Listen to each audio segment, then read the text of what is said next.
Start. Good afternoon. Welcome to the Pacific Region Forum on Business and Management Communication.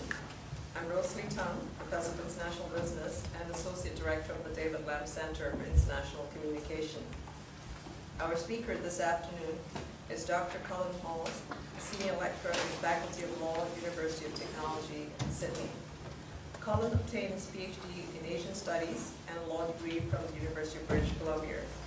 His research focuses on the intersection of legal, reform, and culture and laws as imported into new cultural contexts. Dr. Hall's presentation today is on corporate culture in China, and with all the recent developments in China, I'm sure that you'll have lots of questions to ask Dr. Hawes after his presentation. Colin's presentation will be followed by a question and answer period. Without further ado, I'll turn the podium to Colin. So, yeah. Thanks for coming on such a wet day.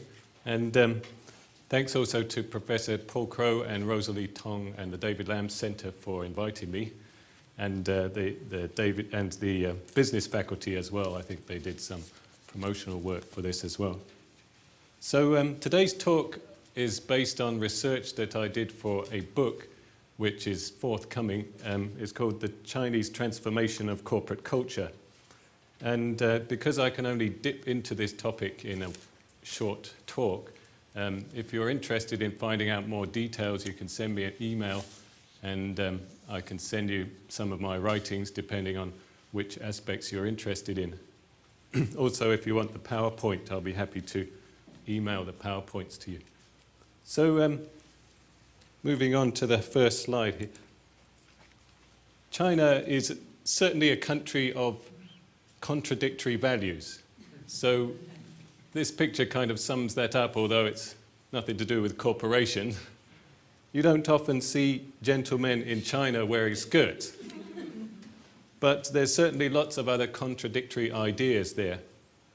What exactly is a socialist market economy? It doesn't really make much sense when you think about it. And how can a communist party be encouraging capitalist CEOs to make as much money as possible without giving all of it back to the state? Doesn't seem to hang together from a purely logical point of view, but that's what seems to be happening in China today. It needs some explanation.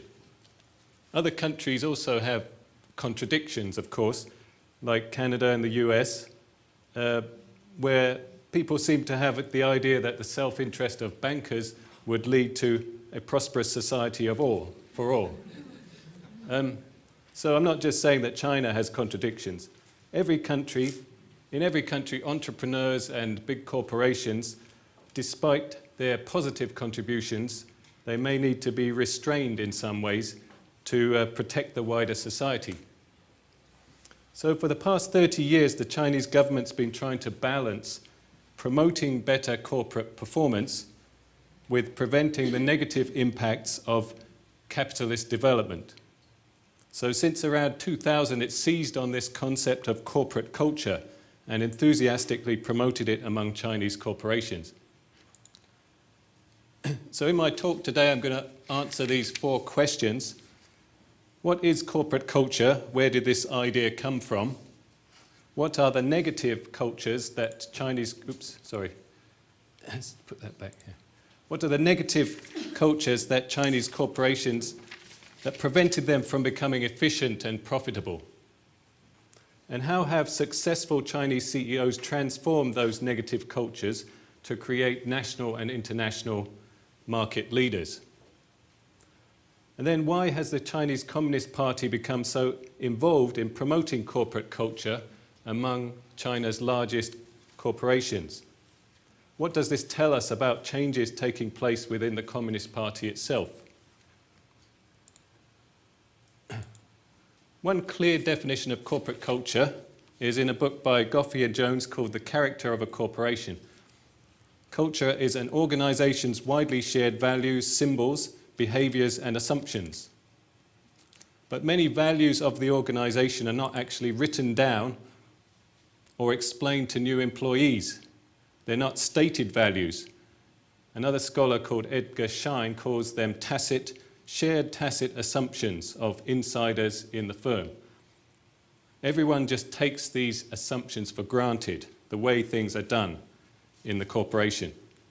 But the newly hired staff have to try and work out these values by themselves or by chatting with staff who actually know how things are done. It can be very embarrassing to go against the cultural norms at your work. One professor I know joined a faculty in a university and its culture was more informal than he expected.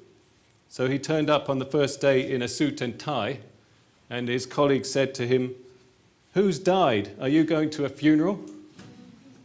So after that he knew that casual dress was the cultural norm in that university.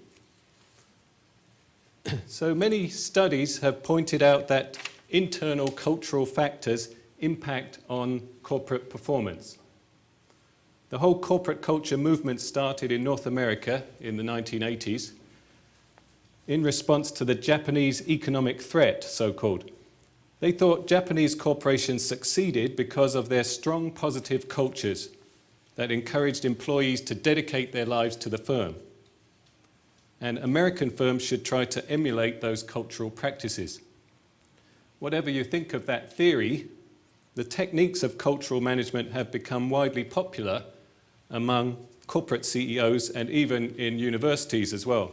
Whenever you hear people talking about mission statements and the values of the organization, you can guess they're trying to implement cultural management. So the idea is managers can identify the assumptions that drive their employees' behavior, then they can use techniques and incentives to transform negative cultures into positive ones. They're trying to change the values and the mindset of the employees. And in theory, this will make the corporation perform better. Because all the employees will now work spontaneously for the same aims. That's the theory, anyway. Why is corporate culture so popular in China today? And the Chinese term is 企业文化, corporate culture.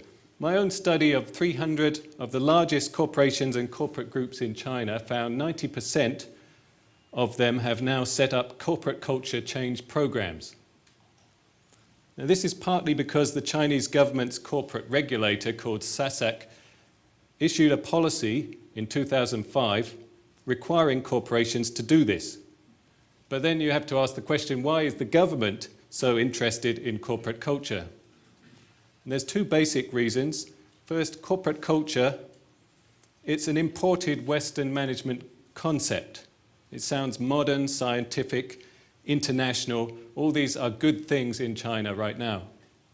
But at the same time, it also includes the words culture, and it talks about implementing values.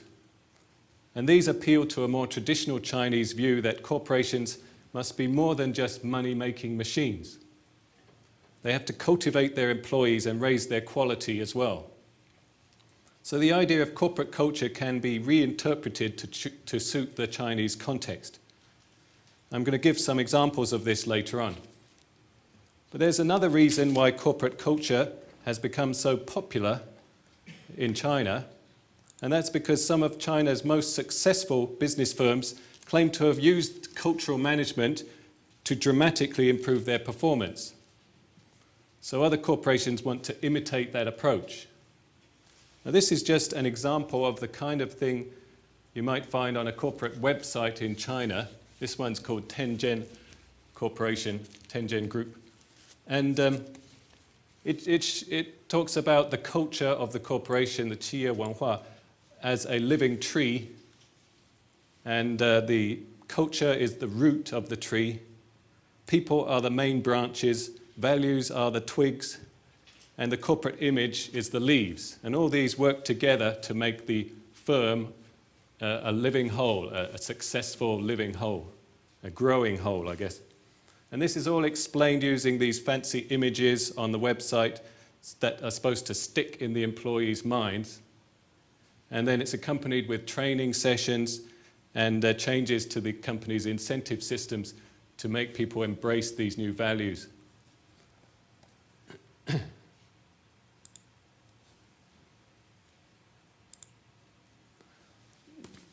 Before I get on to some other case studies, I want to talk about the negative cultures which had to be overcome in China, in Chinese firms. And this is just a brief sketch. It's a very complex and a process which has lasted over 30 years. But I guess you don't want to be here for 3 or 4 days talking about it. So you probably know that all Chinese businesses were nationalized in 1949 or soon afterwards under the communist government. And this was to get rid of private shareholders. The communists thought of these shareholders as evil capitalist parasites, exploiting the working classes. Because they didn't do work themselves, they just received the benefits of other people's labor. The state-owned enterprises had great benefits for employees like health, housing, lifetime jobs, you name it. But by the 1970s, most of them were falling apart because of bad central planning, poor incentives, political chaos as well. And their product quality was poor, the employees were inefficient, political factions struggled with each other, and they didn't make much money. They were a huge burden on the whole national economy. Even in the 1980s, this problem hadn't been solved yet. I can give a couple of examples from my own experience. When I was a foreign student in Beijing in 1987, I was with a group of 15 classmates, and we all went down to a department store to buy new bicycles, flying pigeons, I think they were. And that was the brand of the day. And despite carefully checking all these bicycles before we bought them, we found out of this group of 15, at least half of them had serious defects which became apparent on the ride back to the university. And these included loose pedals, malfunctioning brakes, wobbly seats, even a whole crankshaft that dropped off after 30 minutes of riding. Must have been quite funny to see a group of foreign students falling off their bikes one after the other on the way across the road. So that's one example. Another example was a Chinese professor I knew, and he wasn't just a young guy, he was in his 40s, I think. He told me he had to be very careful to ask for the right size of shoes when he went to the department store, because if he tried them on and found they were too small, the sales assistant would angrily refuse to exchange them for a different size. So this kind of poor quality and service was very common during that time, even among so-called reputable enterprises and sales points. After Deng Xiaoping came to power, the government tried various experiments, and these were ongoing in the 80s and down to the 90s, to try and get business enterprises to perform more efficiently and to improve their quality and profitability. So these included incentive contracts for managers, collective enterprises where employees owned all the shares and everyone's supposed to share the profits. And you also saw foreign invested enterprises coming into China for the first time since 1949. So these experiments made companies more aware of the market. And when they were run properly, they also gave employees a financial incentive to become more productive. One problem was, though, that managers gained too much power, and that led to lots of corruption. So even today, the Chinese government estimates around $7 billion Canadian worth of money is spirited out of the country every year because of management fraud in Chinese business enterprises. $7 billion. It's even more if you convert it into renminbi. To deal with these problems, the government didn't just give up. They tried a new method of transforming enterprises into corporations and listing some of them on Chinese and foreign stock markets. And boards of directors and majority shareholders were now supposed to keep managers in check, provide a kind of balance to the power of the managers, and demand better performance from them. So under today's system, you have state-controlled corporations and corporate groups where the government has kept majority ownership. And these include most of China's largest firms and most corporations listed on stock markets. There's also privately controlled corporations where entrepreneurs bought up majority shareholdings in former state enterprises, or they set up completely new companies. So some privately managed firms have become extremely large as well. And in 2005, the non-state economy produced around 49% of China's industrial output. This is a huge change from 20 years ago. But just having an impressive legal structure, the corporate structure, and listing on a market doesn't necessarily prevent corporate collapses. And we've seen that in North America as well with companies like Enron or Nortel Networks recently. Many Chinese corporations failed because they just carried on ignoring their customers and making no money. Or their managers carried on looting the company until it collapsed. There's lots of reasons for this which are quite complex, and I don't have time to go into them all today, but one major reason is that these reforms didn't alter the culture or the mindset of employees and managers. But some firms, some Chinese firms, did manage to do this. And by the turn of the millennium, they ranked among China's best performing business corporations, despite beginning as small, loss-making, state-controlled enterprises or private startups back in the 1980s. I'm going to give case studies of two of these firms, and this is what their CEOs said about the importance of culture for their performance. Corporate culture, this is Zhang Ruimin of the Harbour Group. Corporate culture is the soul of a corporation. If a corporation lacks its own culture, it may be able to grow fast for a short period, but it will lack stamina and won't last long. And then Ren Zhengfei of Hawes Technologies. Resources are limited. Only culture renews itself unceasingly. Huawei doesn't have natural resources that it can rely on. It can only depend on the enormous oil fields, forests and mines found inside people's minds. So how did the CEOs of Harbour and Huawei create positive cultures to improve their firm's performance? I'm going to focus on three main areas here: quality and productivity, encouraging innovation, and cultivating employees to embrace the firm's values. That's just a publicity shot from Huawei. It says, potential can be ignited by one spark. So the Harbour Group first. It was a pioneer raising the bar of quality for Chinese businesses. It's one of the few Chinese companies that has international name recognition. It's a state-controlled group based in Qingdao, and it makes white goods like washing machines, fridges, and air conditioners. And it's now the fourth largest domestic appliance manufacturer in the world, and the world's largest manufacturer of fridges. So they're doing pretty well, yeah. And Harbour's CEO is Jiang Ruimin in the picture. He's now famous as one of China's most successful business entrepreneurs.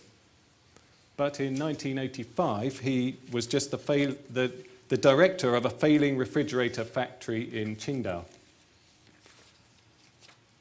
That factory was losing about 147 million yuan per year.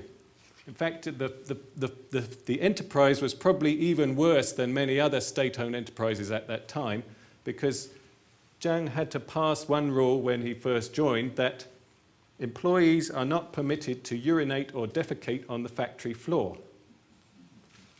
I'm not sure if it was common, but he had to pass that rule. So in this kind of atmosphere, it's not surprising that Jiang found many of the company's fridges were defective. And you can see one of their top-selling models in the picture back then. The company would just sell these faulty products to employees or on the second-hand market at knockdown prices. They wouldn't make an effort to produce better fridges.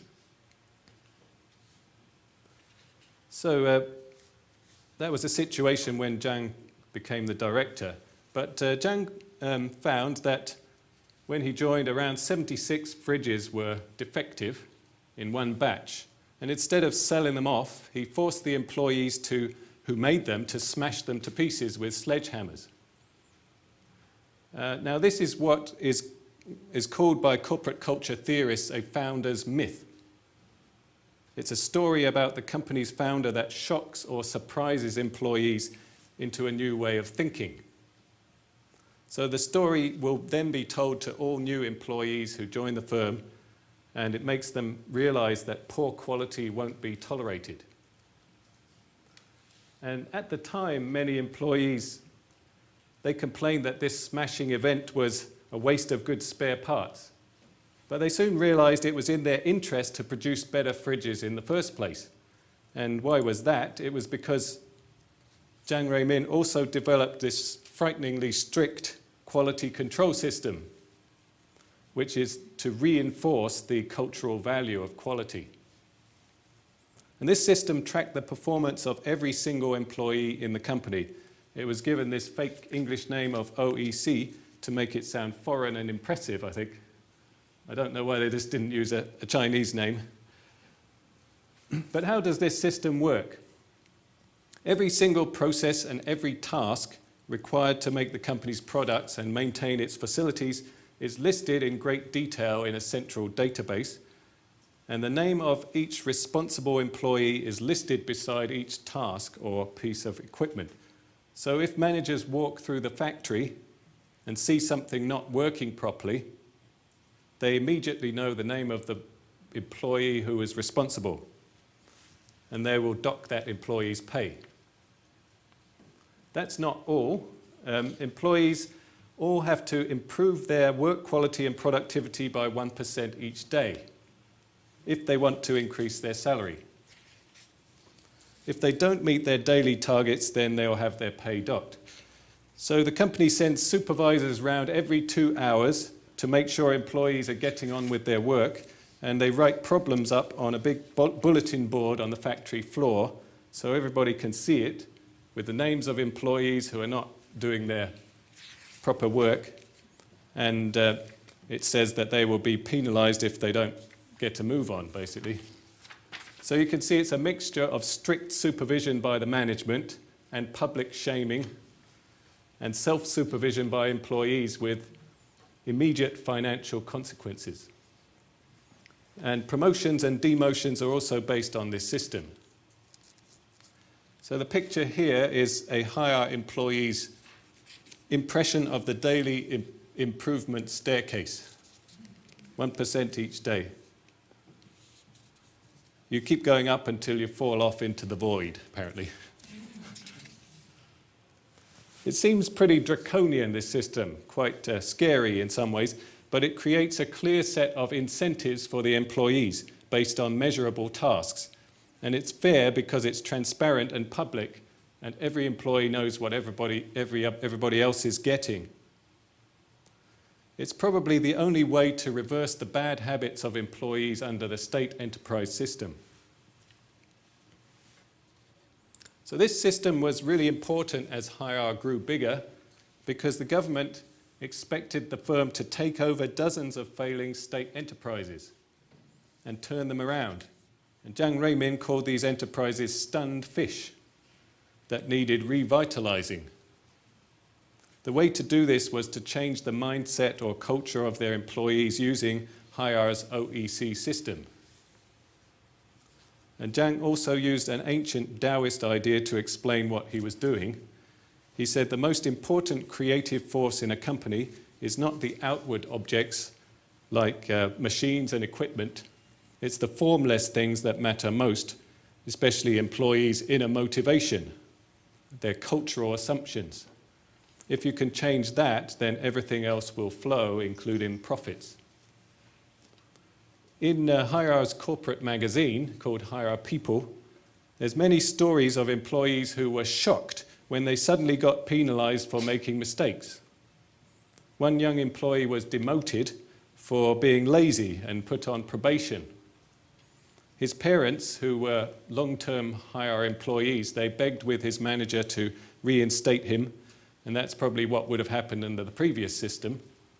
But the manager said if their son works hard and helps the firm to save money, then he can be promoted again. So the son got the message and he repaired several hundred defective fridge doors, working overtime to do it. And his probation was lifted and he wept with relief.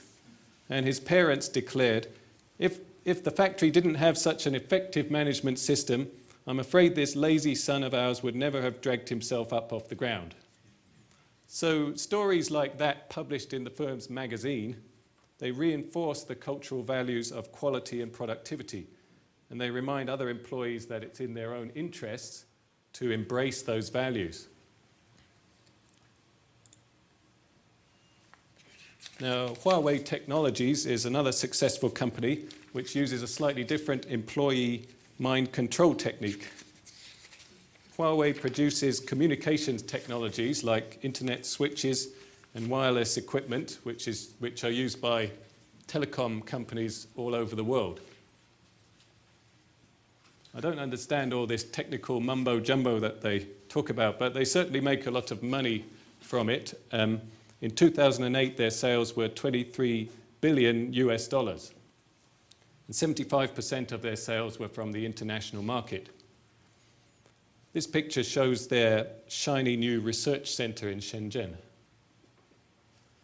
What's interesting about Huawei is they use communist-style indoctrination techniques to push employees to higher standards. But they're not trying to create a perfect society where everyone is equal and shares everything in common, like Marx or Lenin. Their aim is to make the company more profitable. So they're taking the techniques of communism, which are still can be effective, but they're applying them for capitalist ends. So how did Huawei get its employees to constantly reach for higher standards? One method they used was self-criticism. If there's any die-hard lefties here, you may remember Chairman Mao's Little Red Book, a collection of Mao's sayings that millions of hysterical Chinese teenagers waved about during the Cultural Revolution in the 1960s. And that was around the same time that North American teenagers were getting hysterical about the Beatles. So the big characters here just say, Chairman Mao forever. The Little Red Book has a whole chapter praising self-criticism. It was a central method of thought control in the 50s and 60s. Whenever the government started a new mass campaign, everyone had to write self-criticisms confessing their faults. If you confessed your faults, you would be dealt with leniently, but if you claimed you had nothing to confess, that was a sure sign you're up to no good. And then everybody would accuse you of all sorts of evil crimes to shift the blame away from themselves. It doesn't sound like a very promising technique for a company to use today. But Huawei uses a controlled or gentle version of self-criticism. Ren Zhengfei, the CEO, calls it hitting employees 100 times with a soft pillow.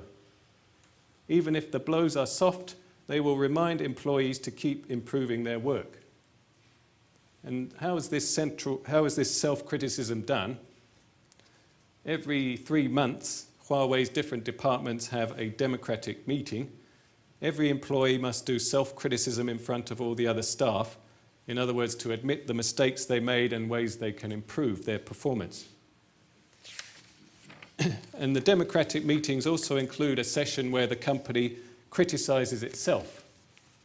It's a general brainstorming session, and everyone's meant to propose ways to improve the company's performance.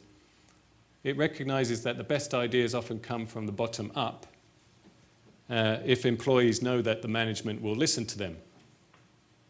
So one key point here is that the managers are also included in the process. They also have to do self-criticism in front of their staff.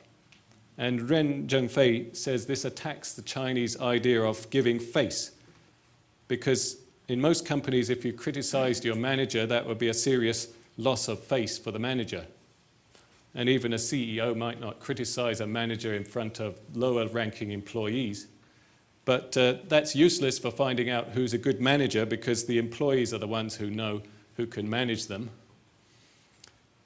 So if managers don't take public criticism, they won't have an incentive to improve their management skills. So Ren Zhengfei created a kind of compromise here. He says all managers must criticize themselves. Otherwise, they'll be demoted. So the idea seems to be if we all lose face together, then everybody will benefit. So you can see the aim of this regular self-criticism is to get employees to constantly think how to improve their own performance and the performance of the company, to change their mindset from passively following orders to actively taking the initiative to improve things. Moving on to innovation culture. I mentioned both Harbour and Huawei, they insist on constant improvements. But once you've cut down on long lunch breaks and trips to the washroom, the only way to keep improving your productivity is to innovate. And both companies give incentives for employees to innovate. In Harbour's factories, any worker who invents a component or tool to speed up the production process or make products work better, they won't just get a bonus, but they'll also have this tool or component named after them. So the factories are full of components with names like Auntie Wang's drill bit and Fat Joe's rubber seal and things like that. More practically, both Harbour and Huawei, they help workers to apply for patents on their inventions. And the profits are shared between the company and the workers. So Huawei has applied for over 35,000 patents in the last 15 years.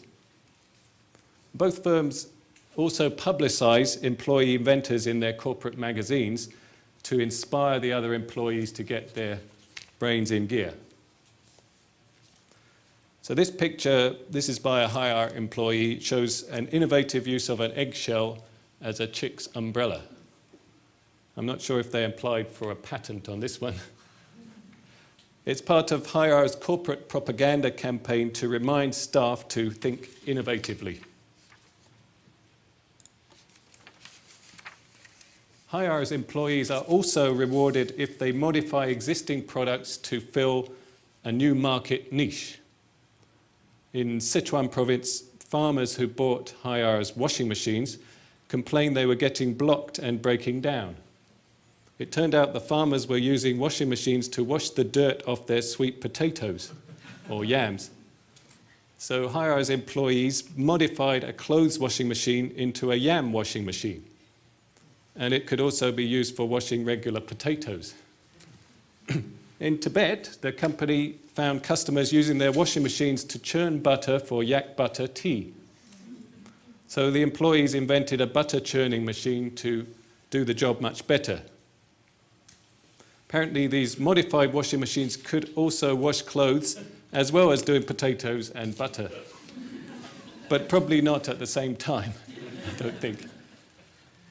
So this nifty-looking red machine that you see in this picture, that's one of Harbour's latest models, which can wash clothes, a washing machine that can wash clothes perfectly without the need for washing powder. That's what it says on their Chinese website, anyway. It's one of their green innovations, even though it's red. In recent years, both Harbour and Huawei have tried to systematize this innovation culture by ploughing large chunks of their profits into research and development. So they haven't been satisfied with making lower-end products based on imported technologies. They want to become world-leading corporations producing their own technologies. So they spent billions of yuan on building R&D centers in different countries, creating research alliances with top universities, and they've also signed partnerships and co-licensing agreements with multinational high-tech firms like Siemens, Lucent, Toshiba, and Philips, etc. But technical innovation is pointless if a firm's inventions can't be produced cost-effectively. And quality products may not have a great market if customers don't want them. So to ensure that the values of innovation and quality are aligned with the market requires a carefully worked out incentive system. Both Harbour and Huawei have spent a great deal of time and resources developing their incentives to reinforce their cultural values. And they've constantly adapted these incentives as the firm grows and customers' demand change. So these incentives can be financial ones, or they can also be non-financial ones like public praise or shaming. The problem with most of the state-owned enterprises in the past was employees were paid more or less the same whether their work was acceptable or not. So it pretty much encouraged, the incentive system pretty much encouraged them to be lazy and produce shoddy work because they'd still get rewarded for it. And that's what Huawei and Harbour have tried to get away from with their new systems. So how does this interplay of incentives and cultural values work? Looking at Harbour, it's had this long-standing cultural value that the customer is always right. And there should be no distance between Harbour's employees and its target market. So that's their value that they're aiming for. We saw this with the farmers breaking Harbour's washing machines. Harbour didn't tell those customers not to be stupid and not to wash yams in their washing machines. They assumed that the customer was right. Stupid, yes, but right. And they saw a potential new market and they modified it. They modified their machines to wash yams as well as clothes. So that's them following the cultural values. But as Harbour expanded, a gap opens up between employees and customers. There's R&D staff working in research labs, human resources staff training employees, steel division producing metal sheets for the fridge division, but very few of them actually met the customers. So even though they were working hard, they had no idea how their work related to the company's profits and losses. So to solve this problem, Harbour introduced its SBU system, another English acronym which they've imported, and they prefer to use that rather than a Chinese word. But this is basically a sophisticated software system that works out how much each Harbour employee has added to the firm's profits and expenses each month. If an employee is not making enough profit, he or she has to find a way to cut costs or increase profits. Otherwise, his or her salary will be reduced dramatically. So every employee is supposed to be like a little strategic business unit or a profit and loss center. They have to know how they are adding to the firm's bottom line. And they do because they're presented with figures every month. How have I personally contributed to the profits and losses of the firm? So it's no good meeting targets only. They also have to think whether their targets are actually useful for the company or not. So how do we know these things? because most of this information is published by Harbour in its corporate magazines or publicly announced to the whole firm. And employees and departments in the top 10% of profit makers each month are singled out for public praise, and those in the bottom 10% are criticised publicly. And the firm often brings together the top performers and the bottom ones for study sessions together so that the laggards can learn from the high flyers how to pull their socks up. So this kind of publicity and shaming acts as a non-financial incentive to get employees to think in a market-conscious way. To give a couple of examples of this SBU system, it's supposed to create this market chain which links every employee with customers either inside or outside the firm. The system is very useful for employees who don't normally deal with customers directly, like the R&D staff. And their salaries are now based on how much profit the products they design make in the marketplace, minus the costs of producing and distributing them. So the direct customers of the R&D staff are Harbour's production departments, and then it goes to distribution and then to the customer. But if the R&D staff want to get paid more, they have to find out how to satisfy the ultimate customers outside the firm. So this really encourages the R&D staff to go out and get to know their customers. And sometimes they even spend a few days living with their customers to find out what they need from their appliances. Second example is with the Human Resources division. They also have to make a profit. And their customers are all the other divisions in the firm who they train staff for. And they hire staff, they train them for these other divisions. If the staff that are hired and trained by the Human Resources bring profits to the company, then the HR staff will get a bonus. If not, they will lose some of their income. So it gives a strong incentive for Human Resources to recruit the best staff and train them properly. In other words, to find out what their customers in the other divisions really need from the people they hire. Not only that, but the SBU system also encourages employees to look for new customers and new markets. So to give, carrying on with the Human Resources example, it had to develop itself as a profit-making business, and it did this also by expanding the training program. Originally it was set up, it was called Harbour University, was set up to train Harbour's own employees. But then Harbour became quite famous as a company because it was so successful. Many other employees from other firms wanted to learn how did they manage their success. And so Harbour University saw this as an opportunity to get a new market. And now they get external students, they invite them to come and take courses in Harbour University about Harbour's management methods and to pay for them. So far over 100,000 external students have paid to take courses in Harbour's own training programs, and the Human Resources division has made lots of money out of it. So it's created a whole new set of customers for the firm.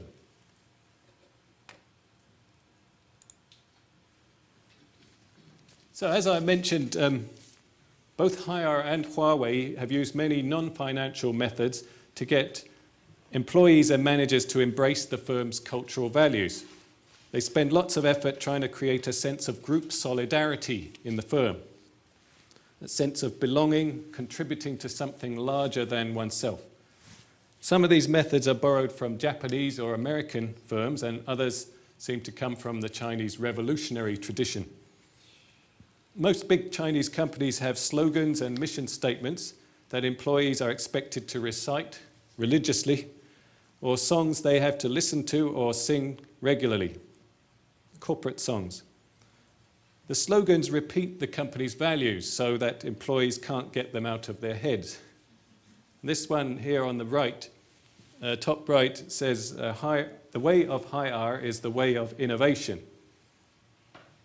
So, and that's in kind of fancy Chinese calligraphy. The corporate songs are often set to revolutionary tunes, and they're sung by massed corporate choirs to get the employees whipped up into a frenzy of enthusiasm. So the choir at the bottom here is a company called Guanghui. Couldn't find the Haier and Huawei's choir, but they have them as well.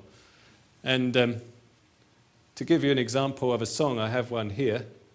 I'm not going to play the whole thing because you'll get a bit sick of it after a while. But it's a kind of revolutionary tune.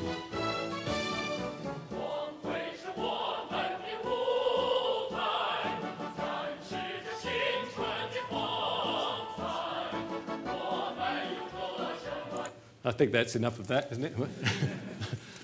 I don't want you to get too enthusiastic here. Some of you, if you're from China, you might recognize that tune. I don't know. It sounds kind of like a revolutionary type tune to me. But they use that as the associations and the enthusiasm of the revolution, they use it to, and they apply different words to it, talking about how great the company is, as opposed to the Communist Party or something like that. So, apart from songs and slogans, many companies develop employee discipline and group identity through training, competitions, and group activities of all different kinds. This picture on the top right shows an employee sports meet at the same company, Guanghui. And this is the group running event, where a team of 10 people link arms and run together to beat the clock. You either build great group solidarity doing this, or you dislocate your shoulders. So these kind of team activities to make people work together, build trust, those kind of things. Huawei requires all its new employees to go to a military boot camp for 2 months. And this is supposed to instill cultural habits of listening to commands, working efficiently as a group, develop physical and mental resilience, and discourage selfish individualism. I'm not sure how that's supposed to fit with innovation, but at least they have to work as a group, I guess, to innovate as a group. Large Chinese companies like Haier and Huawei have grown from nothing in a couple of decades, and they've recruited thousands of new employees. Most of them are young, and they may come from other parts of the country. They often live in company dormitories or apartments, and the company becomes their new home. They expect it to arrange lots of activities so they can get to know their colleagues and feel they're more than just production line robots. One example is Huawei's annual employee photography contest. And the winners of the contest are posted on the firm's website. And this picture of a mountain was one of the prize winners in 2005. And there's lots of other cultural activities which designed to bring people together, make them feel at home in the firm. So also many of the lower level employees are not very well educated, and they might have left school early for various reasons, but others may be too well educated, and they need to be re-educated in the company's values, not to think too independently of the company. So most big companies have set up employee training programs, which they call universities, to make them sound more fancy, I think. And they offer basic education, practical skills, management training, and also some more airy-fairy type cultural subjects as well. So company magazines often contain inspirational stories about the benefits of these programs for employees. One report on a monthly cultural class held by Huawei lists these texts studied in the past year, ranging from Confucius through Peter Drucker to The Art of War, the Bible, and then Zen Buddhism. Quite an eclectic mix. And employees found studying these texts very worthwhile because they, quote, opened up new perspectives, helped them control their impulsive tendencies, gave them ideas to apply in their work, and allowed them to have spiritual exchanges with their workmates. So how did they apply Zen Buddhism to their work, you must be wondering. The report gives an example of this as well. Oops. The text they studied was a short Buddhist parable about 4 monks who decided to meditate for 7 days in a row. During that time, none of them is allowed to talk, like a vow of silence. No one makes a sound for the whole of the first day, but during the night, the only lamp in the room sputtered and went out. The first monk can't help himself and shouts, "Oh no, the light's gone out."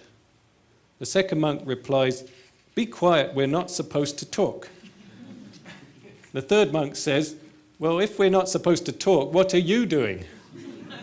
And the fourth monk laughs and says, "Ho, ho, ho, I'm the only one who hasn't talked yet." So, according to Huawei's employees, there are 2 possible readings of this text. They're applying it to their work. Right?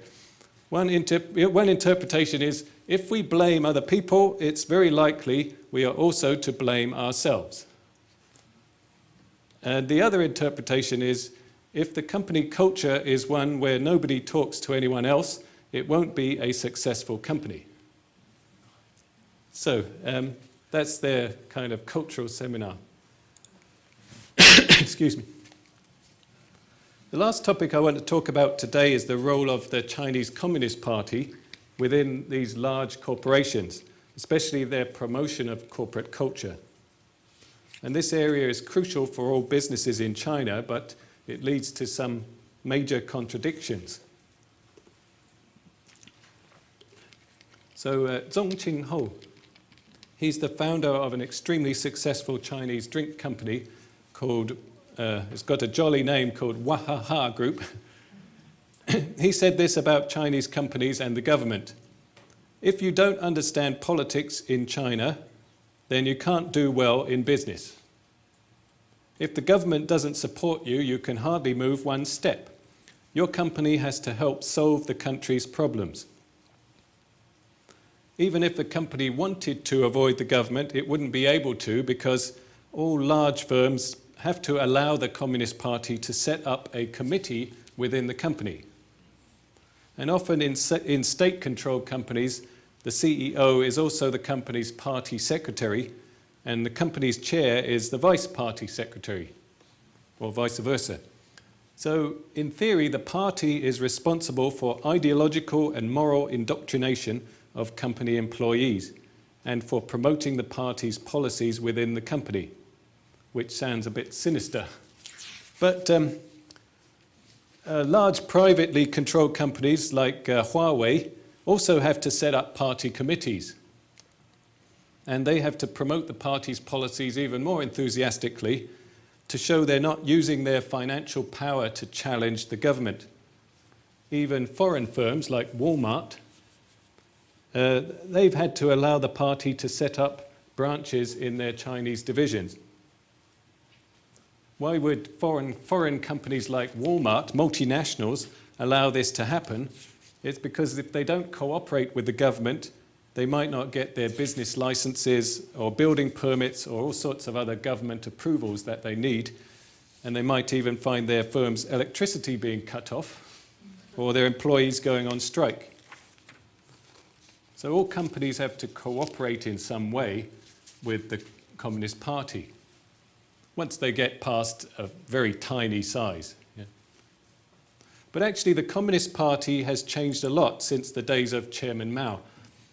And one of its major policies now is to encourage companies to be profitable and create more employment so China can become rich and Chinese people can raise their standard of living. And the party constitution of the CCP now states that the Communist Party of China must persist in taking economic development as the central task. We must improve the quality of workers and push forward the economy with good results and high quality and at high speed.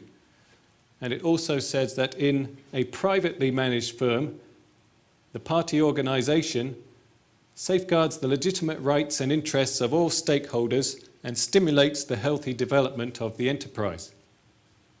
So you have this strange spectacle of a Communist Party inside business corporations trying to get them to improve their profits. If you go back to Walmart China, I mentioned Walmart, a Chinese employee who is also a party member was quoted saying, "Our branch party secretary told me one way to measure party members' progress is whether we have helped to increase sales at the Walmart stores where we work." So this kind of party is very different from the Communist Party of the 1970s, which was mobilizing the rank and file workers to struggle against capitalist roaders in their midst. But what does all this have to do with corporate culture? Well, the party had lots of experience with propaganda, or what they called thought work. And they were also good at employee welfare, like educational and cultural activities. But they didn't exactly have a great record running businesses, except for running them into the ground. So this was a major problem, because now they're supposed to promote economic development. And how could they do this without losing their identity completely? So after some time getting all worked up and twiddling their thumbs, wondering what to do, suddenly the party spotted firms like Harbour and Huawei getting amazing results by changing the cultural values of their employees. And this was the solution that the party was looking for, because it's an excellent way to justify the role of the party in corporations. They can use their propaganda techniques to spread the company's cultural values. And they could help to get all employees to toe the line, to follow what the management wants. But they could also stick in a few of the party's own values, just to make sure that the CEOs didn't forget their social responsibilities. So they would combine their expertise in mind control with the CEO's business expertise to create a win-win situation for the company. So that's why the Communist Party has insisted all large business firms must set up corporate culture programs. It doesn't mean they're all successful, but at least they're trying to do that. And secondly, as I pointed out, many firms have borrowed communist-style mobilization techniques that were used in the past, like self-criticism. But the main difference is they're now using these techniques to increase the firm's profits and to reward employees who do this very generously. And thirdly, the party strongly encourages corporations to embrace values like social responsibility and employee cultivation.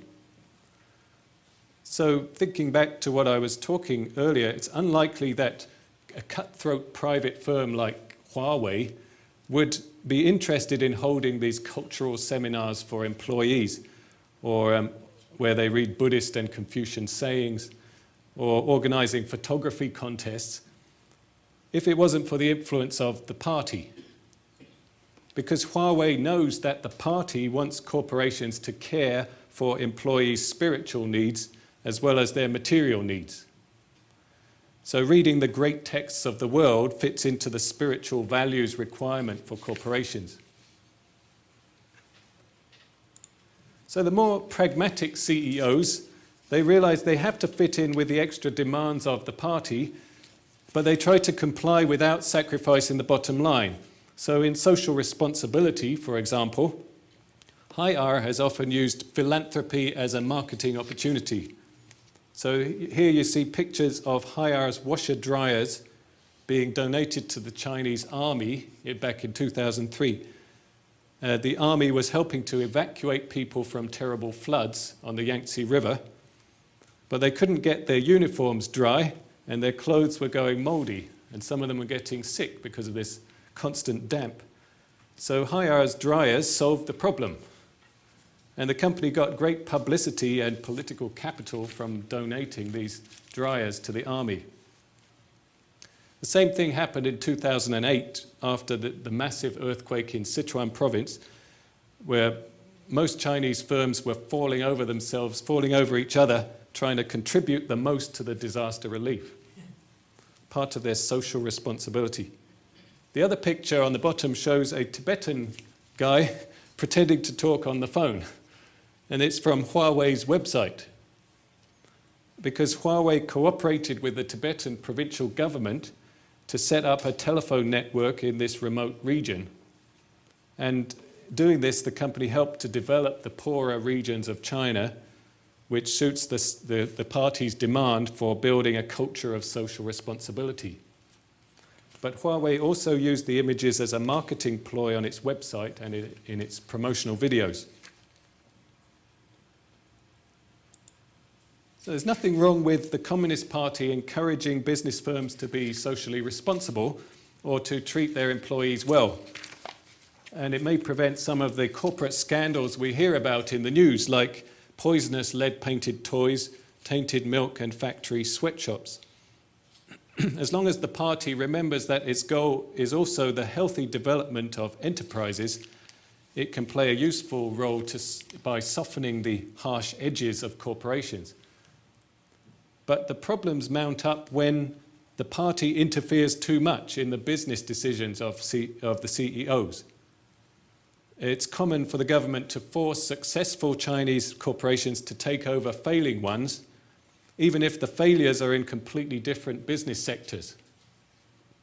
They want the skilled CEOs to turn around the failing firms and prevent mass unemployment. But this distracts the CEOs from their core businesses and creates a major financial burden on their firms.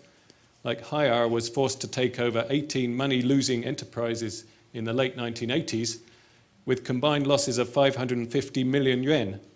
And these included unrelated businesses like pharmaceuticals and home furnishings.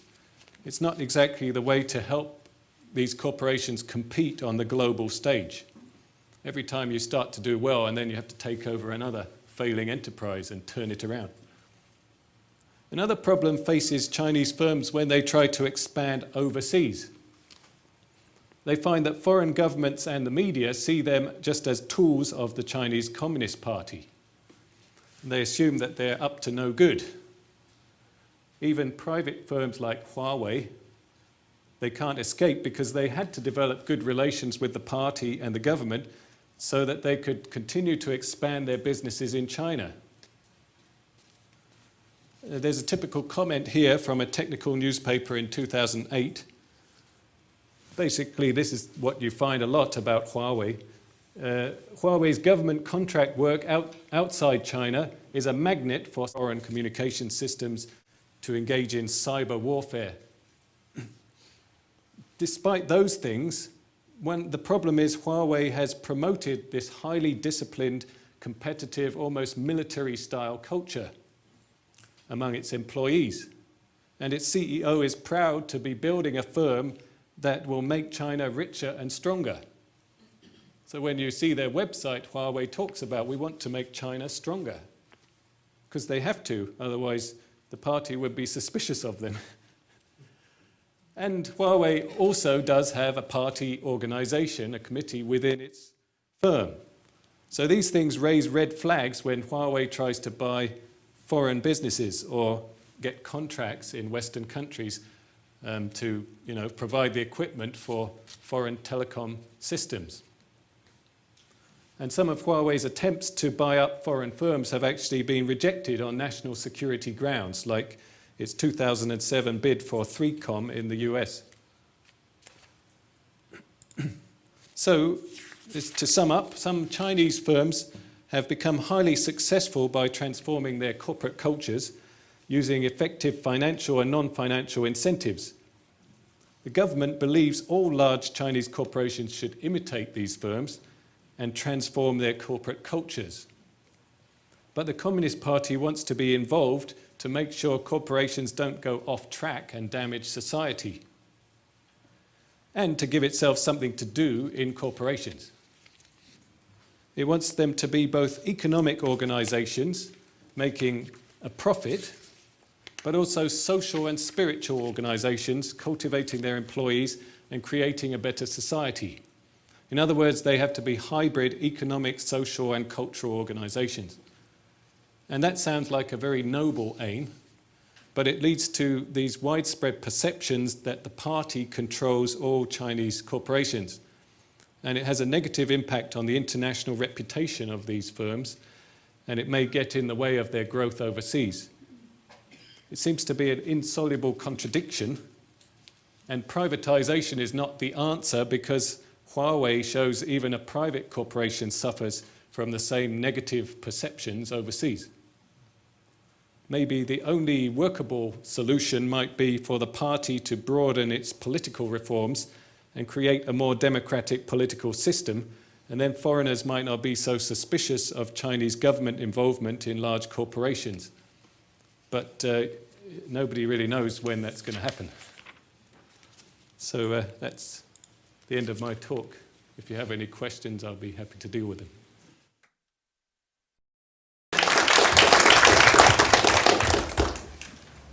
So we have about 20 minutes or so if you have questions for Dr. Hawes. What percentage of Huawei's corporate board are members of the top Communist Party? They must have some top brass members of the MCP that keep an eye on what Huawei is doing. With Huawei, it doesn't really seem to work quite like that. It definitely does for the state-controlled enterprises. They have their CEOs are invited to join the People's Political Consultative Committee in the government, as well as being the CEO of the corporation. That's quite common. And some privately controlled corporations have also, the CEOs have been invited to join the sort of government advisory bodies like that to make sure that they have a close connection and they're in tune with the party's policy. Are there foreign members then? Huawei? On Huawei's board? I don't think Huawei has like them on the in board North of America, directors. you have all these Yeah. people in boards, they give a good Yeah. salary, and Yeah. if you're rich, tell us we'll put you on the board. Yeah. And Huawei is a kind of exception in the sense that its top leaders want to keep control of the corporation among themselves. They don't want foreigners to be getting involved. And it's also very, it doesn't like to make it public what the proportion of shares held by different people within a company is, although it is an employee-owned company. There's a reason for that is because of their remuneration system is based partly on share ownership, and they don't want employees to know exactly how many shares they have. Otherwise they complain that they're not getting paid enough at the end of the year because the company is making such big profits and it's not necessarily distributing it all to their employee shareholders. So one of Huawei's problems, I think, is that they're not transparent enough about who controls the company. It is an employee-owned company, but they don't make it public even to their own employees what the proportion of the shares are. And it's basically controlled by its senior managers. But I don't think they have party committees, a party committee in the firm, but I don't think, as far as I know, Ren Zhengfei is not on a member of some government body, but he will have very close contact with people in the government, especially in Shenzhen, where the company is based. Huawei is the major employer for that city, with over 100, maybe 200 suppliers within Shenzhen supplying products for Huawei to sell. So it's definitely a very close connection between the two, but it's not necessarily a one-way thing where the government tells Huawei what to do. It can go the other way as well. Huawei, if they don't like the government's policy, they will tell them, because they have a lot of influence these days.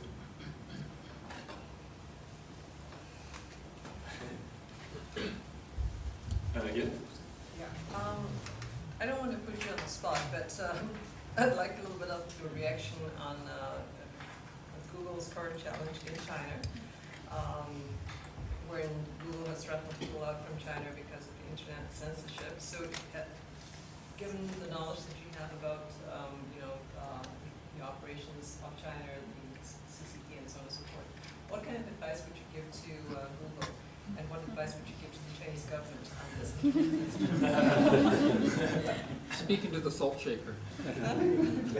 I suppose it depends how much they paid me. Yeah, I mean, all of those internet search engines in China, they have basically had to allow the government to examine or whatever, to monitor the internet traffic, and that's part of the Chinese government's whole security kind of apparatus. There's tens of thousands of people work in China in the security kind of apparatus, keeping an eye on people. Yeah, that's true. And so if you're an internet service, search engine like Google, either you have to cooperate with that and allow the government to monitor, or you can't do business in China, really. Having said that, it depends on the Chinese government's how they want to be viewed by the outside world, and so they are a bit more sensitive now to foreign opinion, especially in the area of high technology and business. So if the government sees it as bad for its international reputation, especially attracting these big high-tech companies, then it may be willing to compromise a bit. But the problem is, within the Chinese government itself, it's not like you have one group of people with one opinion. You have some people who are more open to international business, and they want the internet to be open so that information comes from overseas to China, and so that China can modernize. But then you also have the more paranoid, I guess, security type people, the hawks, if you like, who are very afraid of international influence. And it's not as if either of these groups always has the upper hand. They're kind of jostling with each other all the time, I think. And that came out last year when the security side wanted to force all computers, I think, to have some kind of blocking software to prevent certain kinds of websites being shown. But then the government backed down on that one because there was so much outcry from both within China and overseas that this would prevent people from doing business, prevent them from leading their normal lives. So in that case, the business side, the international kind of reputation aspect seemed to have the upper hand. But if it's just one company, Google, by themselves, then maybe, I don't know whether the government would be too worried about them pulling out.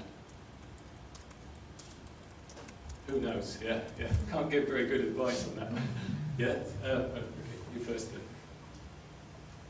Yeah, right there. So. One comment and one question. Chinese corporate culture is a very dynamic topic. It changes like everything else in China, and it's a fluid concept, mixing Chinese philosophy with Western thinking, Western business practices. And despite the fact that I've been working in China for over a decade, representing different international companies, I still see what you presented today as foreign, as strange, as exotic. I'm experiencing a reverse cultural shock in Canada. But I give that it's a very dynamic topic. Now my question is, these companies are coming over to the Western sphere, doing business, building a plant. Hire has a plant in the U.S. It seems like employees working there love working for Hire. Huawei is a major supplier to Telus for their routers and so on. And of course, there will be more Chinese companies coming over to Canada, buying up companies here, sending over a board of directors here, sending over new CEOs here. So it will not be a surprise that more Canadians will be working, either directly or indirectly for these Chinese companies. My question is, what would be your advice for Canadians if they have a chance to work for these companies in coping with cultural differences? Yeah, right, yeah. Yeah, I think that's true that there will be more Chinese companies setting up shop overseas, and so we will have more people here working for them, just like with Japanese companies back in the 80s. I would say, I mean, I think it's very helpful to try and learn something about Chinese culture and Chinese society. I mean, just in Simon Fraser University, for example, to take courses. Really, I mean, there's no kind of shortcut to learning about Chinese society. And if you understand the society and the political aspects of it too, then you might see what these companies are trying to deal with in their own country and how that relates to how they treat their employees here. And the other thing is, though, what I've noticed is that these companies, when they come overseas, they themselves are very willing to listen to outside consultants and managers. They've hired lots of foreign managers over here, and to find out how things are done here. So it's not like you're going to be, if you work for a Chinese company here, you're not going to be having to change your whole way of thinking to become Chinese, you know. Some people seem to be afraid of that, afraid of Chinese companies. I think it's more a question of finding a sort of common ground. So my impression is that lots of these companies will be open to suggestions, especially from their management level, the foreign managers that they hire. But I don't see any harm in trying to find out more about China today, what it's like, and getting rid of the sort of black and white sort of China is bad, the West is good kind of, those kind of stereotypes by taking courses, you know, in universities or whatever, reading, you know. Right, yeah. You mentioned in your research that SASAC, which I guess controls mostly the state-owned, they're mandating these cultural changes to improve efficiencies and introduce transformations in Chinese state-owned companies. But there's always this culture, Chinese culture, long-standing culture, that the more you do, the more mistake you make. The less you do, the less mistake you make. And if you don't do anything, you don't make any mistakes. And so that culture is you know, I wouldn't say it's exclusive to Chinese, but it certainly is very much instilled in government and state. But we do see changes to some state-owned companies. What are you seeing that's happening in there? Not certainly, I mean, that was, many had attributed to roots of corruption as to, you know, the incentive for them to do something, because their culture is not to do anything, is to give them personal incentive, and that led to corruption and different things. But things are happening. What is really causing that? Is it these cultural changes? Well, certainly they've been adopting those kinds of techniques like Harbour's OEC system and incentive systems have been imitated by many large Chinese firms. And a lot of it seems to depend on whether the senior leaders in those corporations also treat the values as important. So, for example, they can talk about innovation.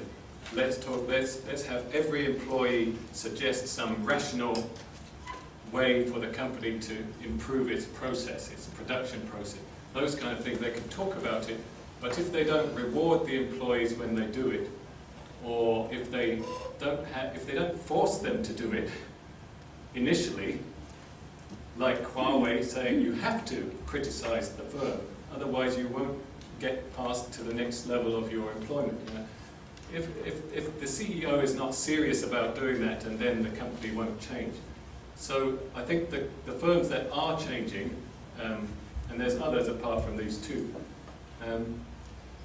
it's because the CEO has realized how important it is to get the incentives and to sort of align those incentives with the values.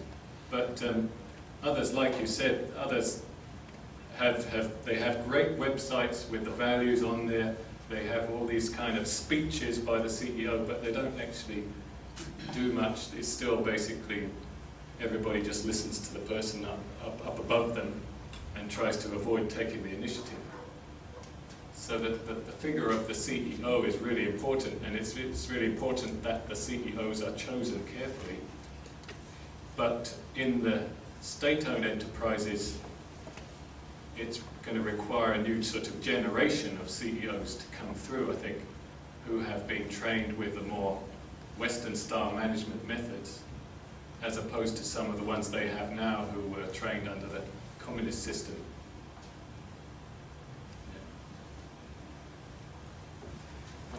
You start by saying that about 40 years ago, when this study about corporate culture, emphasis on corporate culture is based on threat from the Japanese.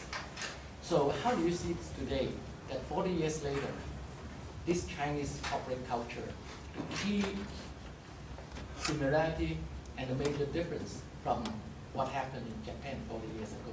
In order to be successful, I think all corporate culture has its root to the recent history of that pace. And that, Yeah, right. Yeah. You're saying how is it different from the Japanese style? Or? Yeah, apart from the presence of CCP. Yeah. Oh, okay. One of the differences is that the successful Chinese firms have also followed the developments in Western management techniques over the last 10 years, 10, 15 years. So they've introduced things like process re-engineering, where you look at the whole of the company's production process and you make it as efficient as possible. Those kind of techniques, they've borrowed a lot of those, so that they don't have to go through all of the same kind of learning process that companies had to go through to get to the stage where they are now. So in a way, I think the Chinese firms have an advantage because they can look at how not only Japanese firms but American firms, how did they restructure in the 1990s?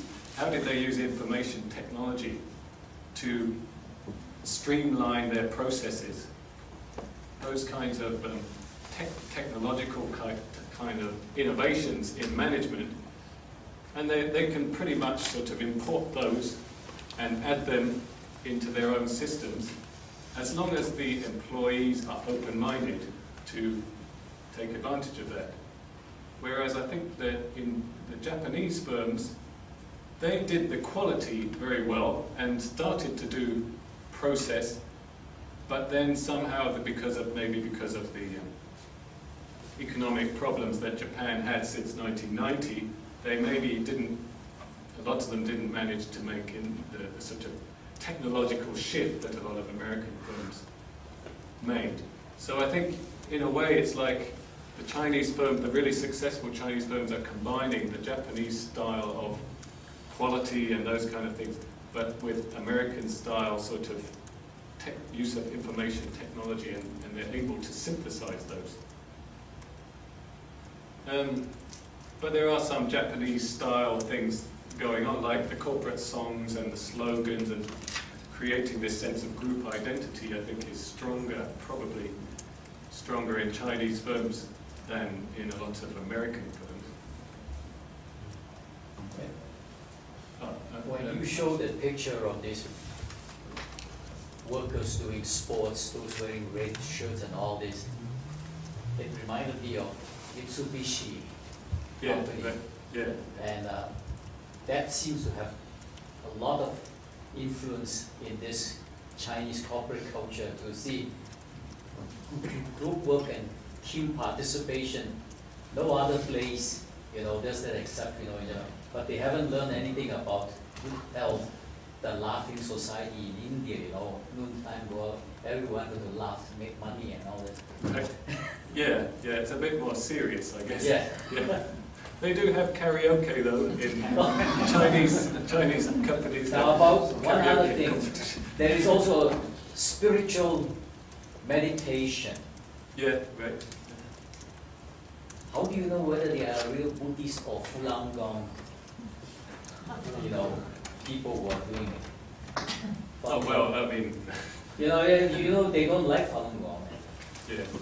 But spiritual meditation, if you're a member of Falun Gong, you may be kicked out. I don't think they're doing meditation in the firms, though. They're just studying the text and saying, how can we get lessons for our work? They're not really looking at the doing meditation exercises as such. Okay, well, it's 3:29, so I think I'd better thank Colin. First, my name's Paul Crow. I direct the David Lamb Center here, and on behalf of Rosalie, myself, and Warren, I'd like to thank you for a fascinating presentation. I'm a bit perplexed myself. I wouldn't even know how to frame a question at this point, but very interesting, very interesting. For those of you, I noticed a few of you came in a little bit after the talk started. If you'd like to hear what transpired before you arrived, or if you were here for the whole thing and just would like to hear it again, we do archive these talks on video on the David Lamb Center website. And I think they go right back into the 90s. So hours of viewing if you so desire. Another thing I think it's quite interesting about Dr. Hawes that it may not be apparent to some of you, and that's we've actually met at UBC as graduate students, and he was a student of Professor Schmidt there, studying the great 11th century Song poet, Ouyang Xiu. And so he has a very deep, I think, sensitivity to some of the profound dimensions of Chinese culture that underlie some of the more instrumental applications of some of these cultural dimensions that are now being applied in the corporate world. So, rich background. Thank you, Paul, very much. And by the way, we do have a small present just to say thank you. And